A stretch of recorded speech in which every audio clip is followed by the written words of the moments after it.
And a good morning to you, and welcome to the show. The Back Nine Boys Golf Show is brought to you each week by Mizuno Golf, Reach Beyond, by Sea Palms Resort. Join and enjoy the Miracle Practice facility that the pros use, and by Bridgestone Golf, play the ball that fits you, and by RSM, sponsor of the RSM Classic, giving back to our community. On the show today, we're going to talk with Dr. Mo Pickens, well-known sports psychologist, about how he talks with his players of not showing emotions on the course.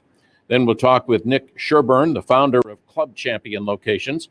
And they were just named by Golf Digest. All 82 of their locations were named for the top 100 best club fitters list around the country. And then finally, we'll talk with Tom Hemmings, Harris English's trainer, on how hard he works while on tour and at home, and about finding your weaknesses and making them strengths. But first up is Dr. Mo Pickens, sports psychologist at the Sea Island Golf Performance Center. Dr. Mo and I had a chance to sit down and talk about how he works with his players and their emotions.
Great advice and great info from Dr. Mo Pickens from the Sea Island Golf Performance Center. Up next is the founder of Club Champion Locations, 82 of them. Nick Sherburne will be with us from Chicago in just a couple of minutes. But when I say deep dish, what do you first think about? I think about CJ's Italian Restaurant. Check out their full menu at cjsitalianrestaurant.com. And don't forget about the calzones. Their deep dish, though, is incredible. So is their thin crust. The cauliflower crust is just as good. Check out their monthly specials created by the local elementary schools each week. If you buy that pizza that the kids and the teachers have created, the money goes, part of the proceeds goes to those schools. That always helps.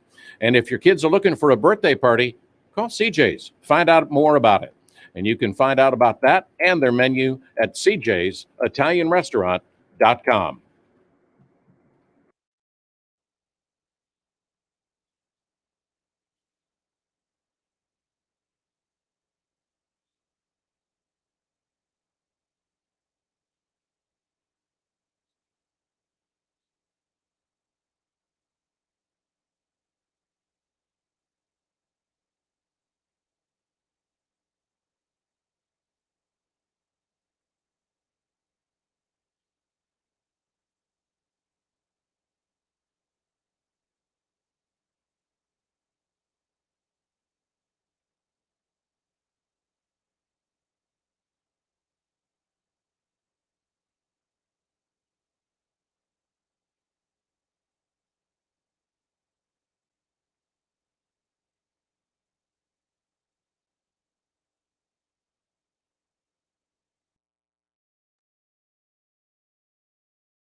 And welcome back.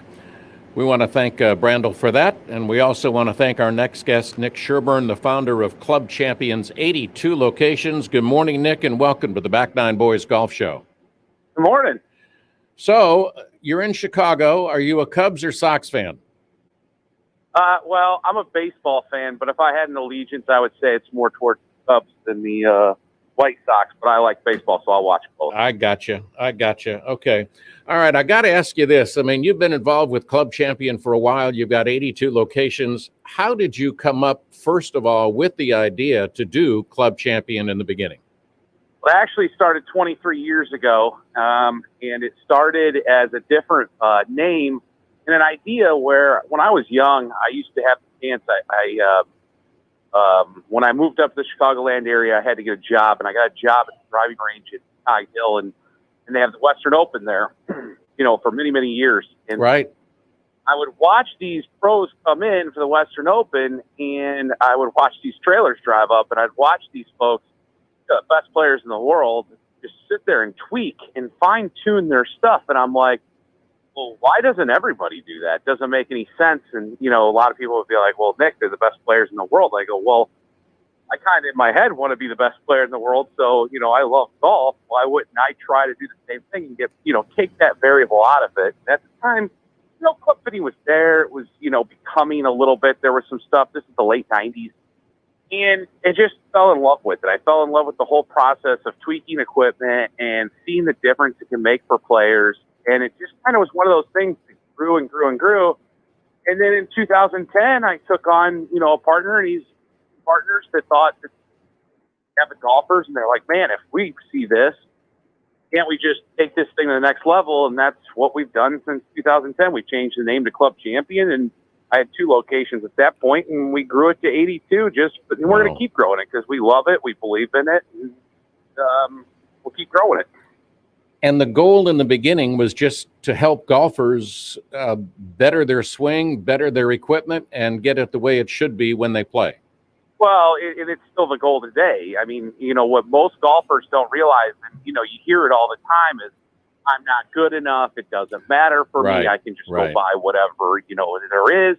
What most folks don't realize is that, the golf club can be the difference between you putting a good swing on it and not putting a good swing on it, because whether it's the length or the lie angle or the weight or the flex, all those things go into how your muscles and your body, swing that golf club. So, we love working with, a lot of the PGA professionals in many of the areas we're in, because a good teacher understands if a player doesn't have a golf club that can allow them to make the swing they're trying to get them to do, they have no chance. And so I tell folks all the time, I go, club fitting doesn't have to be this taboo, expensive thing for great players. Any person that loves the game of golf and wants to get better, it's just taking one variable out of it. And we can do different budgets, different everything. And so, part of our club fitting process is getting the player very involved and, sitting them down and when they come in and understand their goals and what they're trying to do so that we can make the experience for them.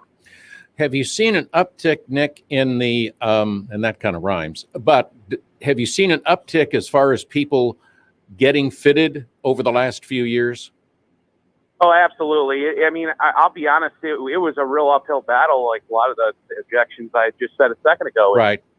In the last 5 years, it's really gone up. And I would say in the last year and a half, COVID, as bad as COVID is, it was very good for golf. It brought a lot of people back to the game because it was a safe sport to play during that time. Right. So we've had this great boom. And what we've seen is people that have either left the game and they came back or new have enough knowledge now, and there's enough education. And I mean, it still needs to get better, which is why I love doing shows like this, because, they're coming and getting fit instead of just going and buying or, taking their buddies out of the garage or whatever. Because if they're going to spend that amount of time to get good at this game, why not take one variable out of it that's not that hard to control? Well, but a lot of times over the last few years, I've heard more people say, I went out and bought a $400 driver because I saw the guy win on the tour just yesterday. I think it'll work for me, and it doesn't. And they end up taking it back, getting about half of their money because they've got an aversion to this club does not fit me. Yeah, it's a great point. I mean, I always that's one of the things I say is you're going to spend $400 or $500 on a driver off the shelf these days anyway. Right. And so why not spend an extra 100 or 200 and get it done right is my philosophy on it. But some people will argue that. I always tell people, I go, this is how I look at it. And if you're listening to a golf radio show, if you're reading golf magazines, if you're playing golf 3 or 4 times a month, you know, if you're playing once a week, you're out there for 5 hours. And then you tack on all this stuff. Golf is 6, 7, let's say at a minimum, hours of your life a week. Yeah. And so you start tallying up what's important. Time, value, money is my opinion of it. It's probably a top 5 time consumption thing in your life. So why wouldn't you have the proper equipment in your bag?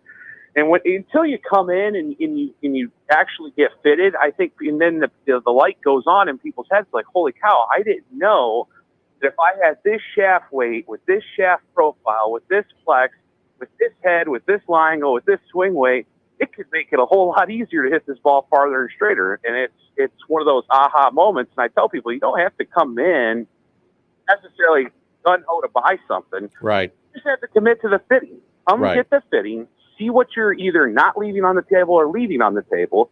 You'll have a blueprint. You'll have what it all costs, and you can decide to do some of it, all of it, or none of it. But at least you know. How long does it take, Nick, to do a proper fitting? Let's say you're trying to do the whole bag, but let's just, I come in, I see one of your guys, and I say, I want to get fitted. I don't know what I should use. Yeah, so a full bag fitting where we look at everything, every club in your bag, up and down, putter included. Okay. We allow 3.5 hours for that. Now, I always tell, why do we allow 3.5 hours? Sometimes it's going to take the whole 3.5 hours. Right. Sometimes it's not. With all our club fittings, we don't want it restricted to time. We want to make sure we get it done and we're customers not rushed. So that full bag at 3.5 hours, take 3.5 hours. It can take 2.5 hours. Sometimes people go, well, I just can't do 3.5 hours. We'll break it into 2 sessions where we do 2.5-hour sessions or whatever. Okay. Roughly what you're doing. Yeah. All right. So how does it feel for you as the founder of Club Champion to be named 82, all of your locations, to the top 100 list of club fitters by Golf Digest? It's fantastic. I think there's been, because it comes out like every couple of years, and I think there's been 6 of them now. And we've been lucky to have all our locations every time it's been on there. And Mike Stachura and Mike Johnson over there at Golf Digest do a great job. And it's always a lot leading up to it, because they really, even though we know those guys, they make everybody go through the ringer on that, of filling out, paperwork after paperwork after paperwork after paperwork of all the different things that make your shop special. They make you do it for everyone, so 82 times. But it's fantastic. We love it. It's a great validation that the service and product we're putting out there people like and love, and so we're very excited. How has aligning yourself, Nick, with Lexi Thompson and Jordan Spieth, what has that done? I mean, you've got some others. What has that done for the brand? Has it helped a lot?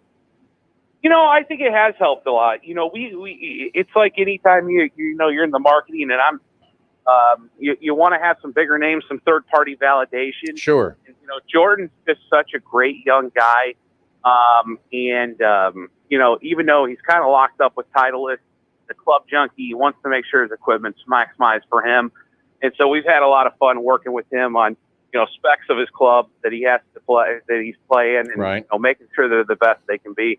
Lexi, we're really excited about. She is really into it. She was a great sign. We had wanted to do that for a while and finally was able to do it. And she's just so fun and such a great ambassador for LPGA. And she's so into it. Like, the story hasn't really gotten out there. We probably didn't do as good a job as we should have, but we kind of left it alone. But she mentioned it. At the U.S. Open, she had Thursday, Friday. She did pretty good. And then Friday night, she was in the Bay Area. We have a store there. She went over to the store. She goes, hey, I'm struggling with the putter a little bit. I want to reweight the putter. Can you help me play around with weighting the putter on your Science Motion Putt Lab? Did it, reweighted her putter. That was the next day where she shot, what'd she shoot, like 63 or 64? Yeah. And so that was a pretty cool story. So we're enjoying working with her. She really gets into the tinkering too. Yeah, she really does. So, Nick, tell us about the expansion plans that you've got for the near future for Club Champion. Yeah, we've always for the last 4 or 5 years, we've had this cadence of opening, around 15 stores a year and tackling markets every year that are, that are on our radar. We're going to continue to do that. So we're going to continue to do this U.S. expansion and continue to tackle, other markets. And I think what's exciting about that is covered the city's pretty good, although we'll probably put a couple more in a couple. But we'll be going to some of the smaller towns that probably don't have as much, golf shops, if you will. Right. I'm excited about that, bringing the golf to some of the smaller, and when I say smaller, like a Madison, Wisconsin or something. So right. We're excited about that kind of thing. And then, what you're going to see in the next 12 months is some international expansion. We're going to start going around the globe. And I'm excited about that because outside of the United States, club fitting is still probably 10, 15 years behind. It's probably the early 2000s in most of the world for club fitting. So I'm excited to kind of take, what we're doing here and really accelerate it over there. Well, what kind of markets besides Madison, when you say smaller markets, are you looking at markets like St. Simon's Island? Are you looking for Charleston? You're looking for Savannah? Yeah. I know you've got stores up there, but you can add more up in those areas. Yeah, those kind of markets. And I don't know the ones for this year. We usually do them over the winter. So, we're just finalizing our targets right now. Okay. But yes, it's going to be more of those smaller. Well, I call them smaller. They're not. Charleston's not a small town, but no.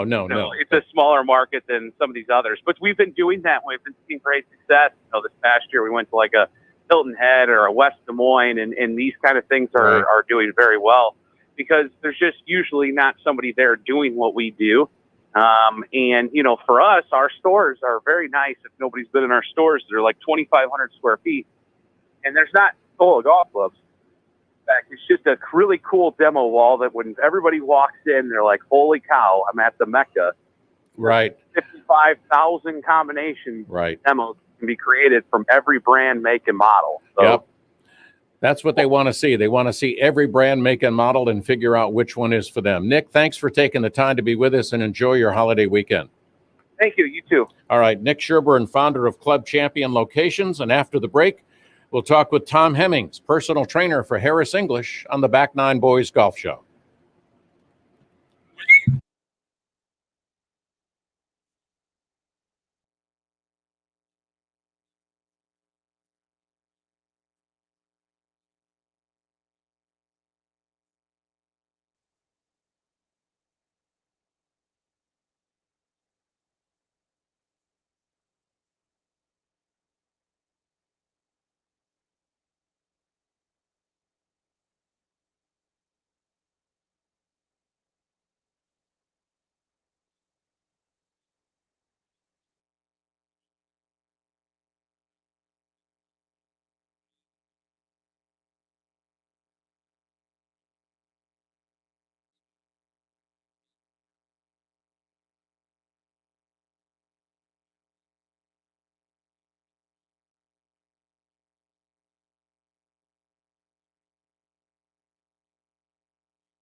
Hello, this is Chris Hack, the men's golf coach at the University of Georgia, and you're listening to the Back Nine Boys Golf Show.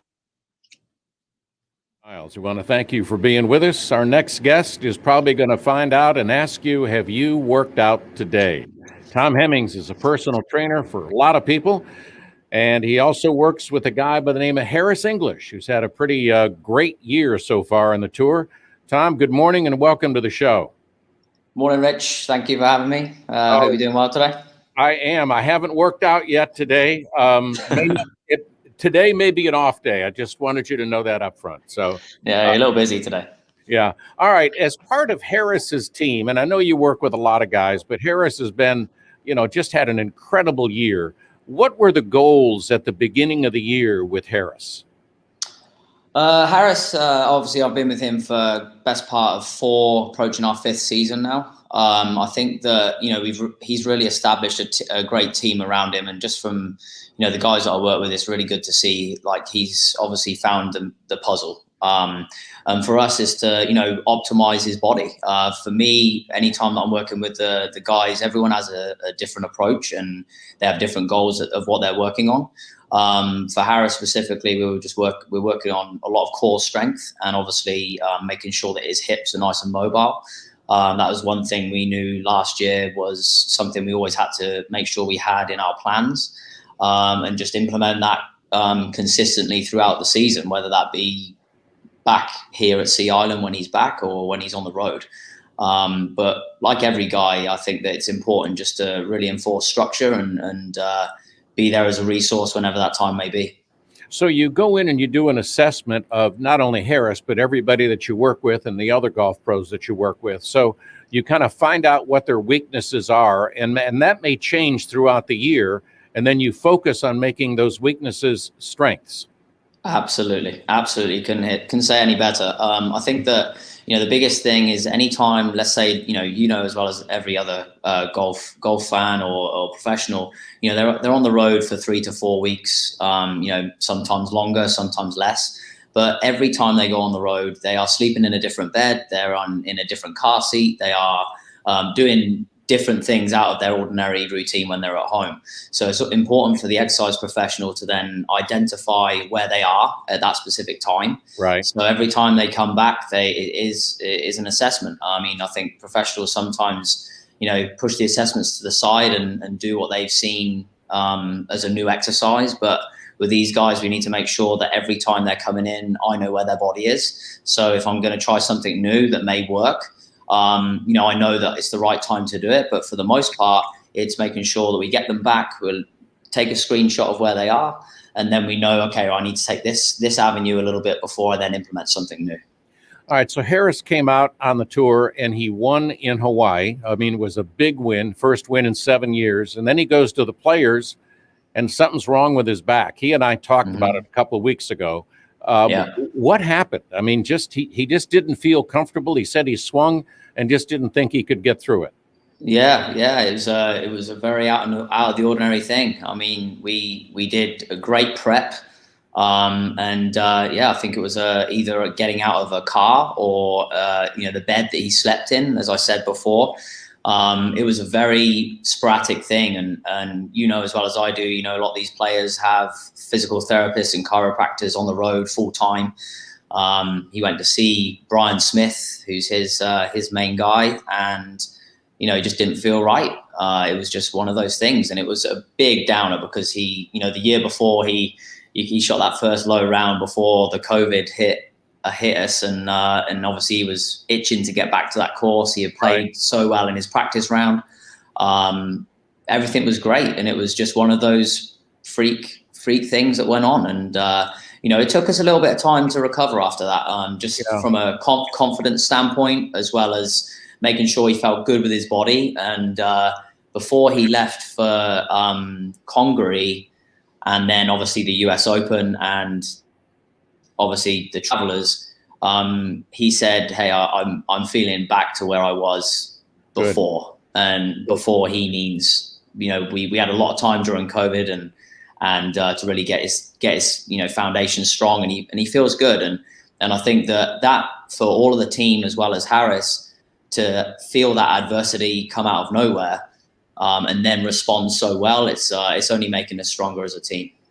Well, you said earlier that you worked on his core and his hips. I mean, they weren't bad, but you wanted to get them stronger. So how would you work with him on that to get his core and his hips to move better during his golf swing?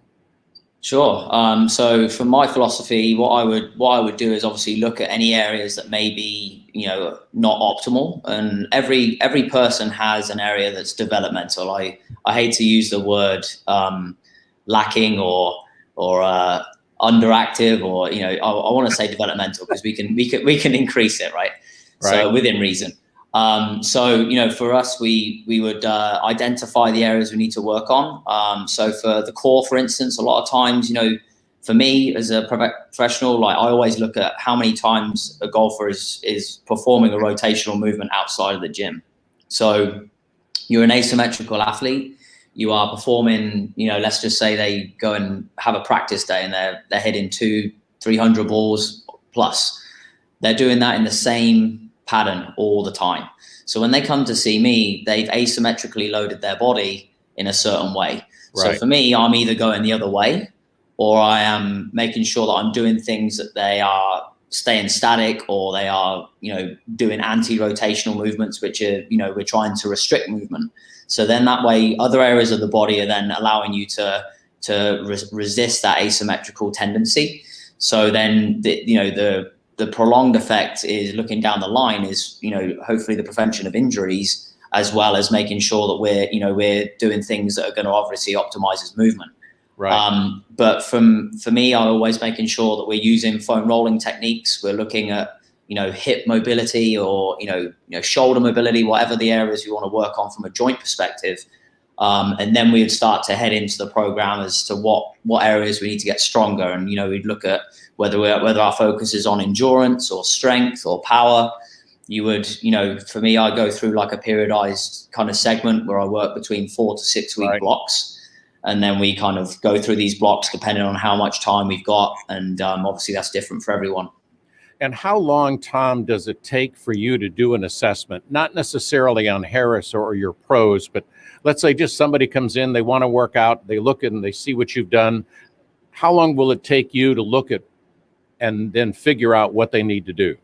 Sure. Well, you can go, if you were looking at a full extensive assessment, that could take up to 40 minutes. Right. Whereas if you were to look at a segment of, let's just say 7 brief exercises that allow me to, look at all the areas of the body, you could get it down to 10 minutes. But I think it just depends what the person's after as to what approach you take, because there's a lot of assessments out there and it's easy to get bogged down with those, options as to what to take. And I think that if someone knows what they want to work on coming in, it makes it a lot easier for the exercise professional to then narrow in and hone in on, hey, this is a great, assessment for us to look at, from your past history or, your exercise experience. And how many people, when they come in, tell you what they think they need, and you, during the assessment, find out that's really not what you need? A lot of the time we see it. It's, a lot of the time we hear, I need more rotation in my upper body, or I can't get through the ball, and, their upper body is fine.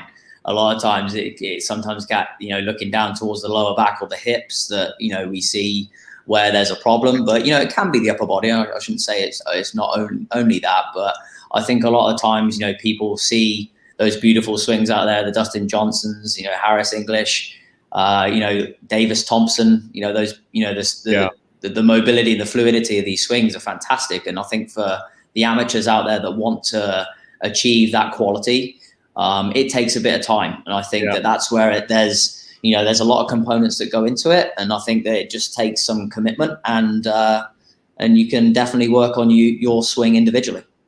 From a brief standpoint, what are some of the essential things that you would recommend to all golfers to do every day?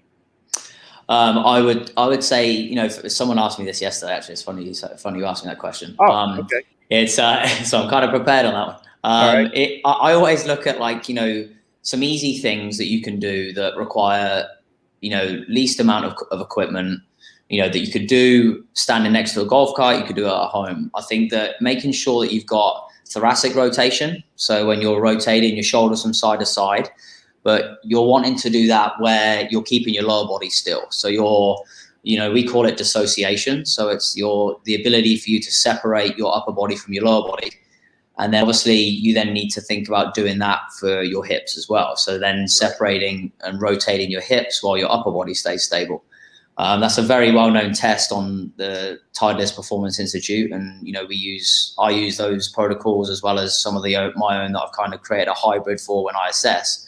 Right. But I like to use, look at the hip mobility, how mobile are you at the hips in all areas, as well as shoulders and thoracic. But I think that a lot of times, those two are the main culprits, and I think if you can implement something along those lines, like as simple as 5 to 10 minutes a day, you'll see that the fluidity of your body definitely improves. And I think that it's not just the muscles and the joints you've got to be worried about. The more you dive into research and you dive into, science itself, you look at a piece of equipment like the Viper.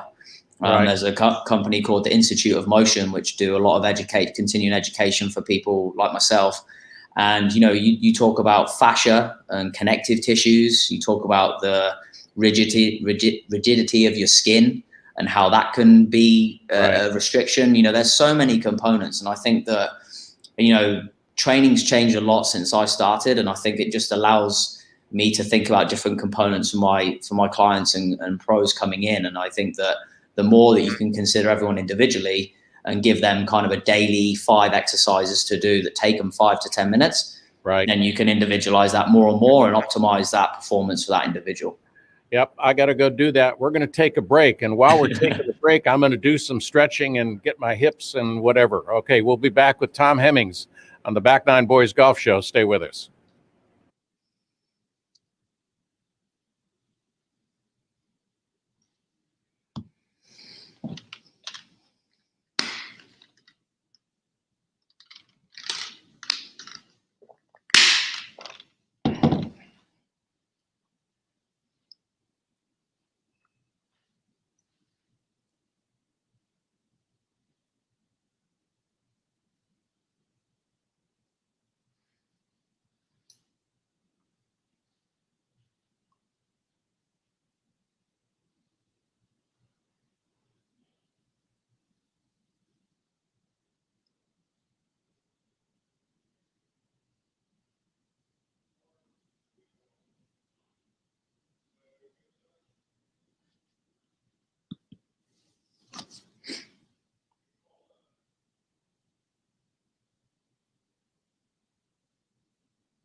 This is Hudson Swafford of the PGA Tour, and you're listening to the Back Nine Boys Golf Show. And that's also one of Tom's clients that he works with. HUD is doing real well and trying to get back out there and get the success that Harris has had. But Tom, what I've heard that CrossFit is really not good for golfers. Do you agree with that? I think that CrossFit is definitely a different breed of exercise. Yeah. I think that it's taken the high intensity, they call it high intensity functional training, and they've taken it to a different level in terms of limiting rest periods. Everyone has their philosophy. For me, I think that, for golfers, it isn't the best, just because it's very weight orientated in terms of like how much load you can load on, and for us, we're looking at how we can maximize rotation, maximize movement patterns, and get you strong through those movement patterns. Right. But it's just one of those things where, if the individual sees that other people are doing it, they're obviously going to find a way that they want to try it. So I think it comes down to the coaches as well. I know some CrossFit facilities that are fantastic, and they don't necessarily follow the workout of the days that, they just have, those specific individuals and that they want to do. But I think power and strength maximally shouldn't be in a circuit style workout, which is what typically happens. Right. Gotcha. Okay. So if you were to recommend a piece of equipment for someone to have at their house that they could use, what would it be? So I'm a massive Techno Gym fan. I'm the global lead for the Techno Gym golf performance program, and we have a piece called the Kinesis, which we have here at the Golf Performance Center, and basically it's a machine. It's like a cables machine, but it allows you to have consistent resistance throughout your movement patterns. So any rotation, any push, pull, it's consistent motion. But they are on the expensive side. So I mean that's for, if you can afford it, great. But for me, if someone, like, I have clients that ask me that a lot. So a lot of the time, we did this for Hudson actually. He's got a room at his house, and we had, who could afford a Kinesis, by the way. That's good. But he got some anchor points, and basically we use a resistance band. Okay. So and it's easy to do a wide spectrum of exercises with a resistance band tied to the wall. And I think that if you could tell someone that it was that simple, they'll be more inclined to implement something new into their routine.